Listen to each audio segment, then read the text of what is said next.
Long ago, an empire spanned the continent of Xa'Fael, from its southern snowy cape, past its inner sea, and into its northern deserts. These winged people owned the land and skies of their continent. They called themselves the Kenku. Peaceful but curious, they built wonders beyond imagination. Beautiful, towering cities on mountaintops, on lakes, shaping the land to their desires.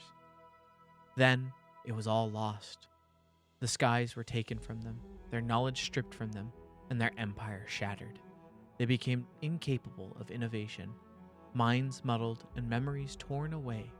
With wings clipped and languages lost, their wonders faded and decayed into obscurity. Across the wide expanse of the Tolagan Ocean on the continent of Astis, while the Kenku faded on Xa'Fael, empires and kingdoms rose and fell, unknowing of the wonders beyond their shores. Until one day, explorers struck eastward, across the expanse, seeking what lay beyond. Setting sail from the elven kingdom of Althalanar, not knowing what they would discover, a determined crew braved the months of sailing to reach the lost continent. They arrived to find untamed lands, rich and fertile, with only the simple Kenku as inhabitants among the empty ruins. Then, war ravaged the kingdoms of Astis, leaving many broken and devastated.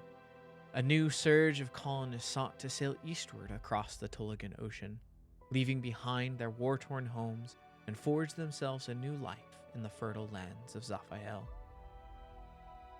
As new colonies established themselves across the continent, some learned that they were not the first to live upon these lands since the fall of the Kenku Empire. Far to the south, on what has become known as the Wild Cape, a brutal and warlike people lived.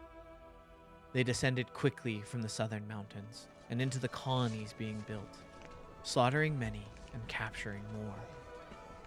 Led by mighty giants wielding magics of ice and frost, they took whatever they wanted, while the few survivors fled to warn others of this new threat they would name the Retroi, or the Takers. Even organizing as best they could, the colonists stood no chance against the Retroi. Fearless, brutal, and driven with bloodlust, they stormed through villages, towns, and makeshift fortifications, dragging many away in chains beyond the mountains to the Wild Cape.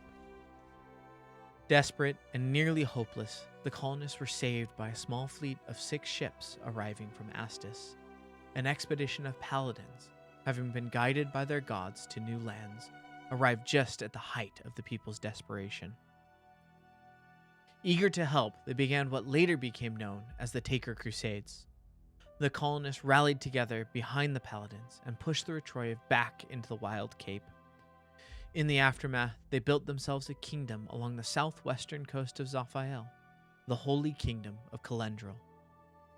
Now, over 5 centuries since the founding of Calendril, the kingdom still stands, ruled by King Tomar Dior, son of Xa'Fael and the 3rd monarch of Calendril. With the Takers contained on the Wild Cape, a peace has settled across most of the continent. Calendril itself has mostly committed its crusade to memory, with many speaking of the Takers as old children's tales. But all is not well. The king is aging, and it has been decades since Princess Elimie vanished on an ill-fated expedition into the Wild Cape. As the kingdom frets and worries that the king has not yet declared his younger son, Prince Adelard, as his successor, something stirs beyond the mountains. Those who stand guard at the passes and who live in the shadows of the Dragonspine Mountains have seen the Takers prowling, their numbers growing. Forces move, both seen and unseen, as dangers both new and ancient begin to threaten not just Calendril, but the entire continent of Xa'Fael.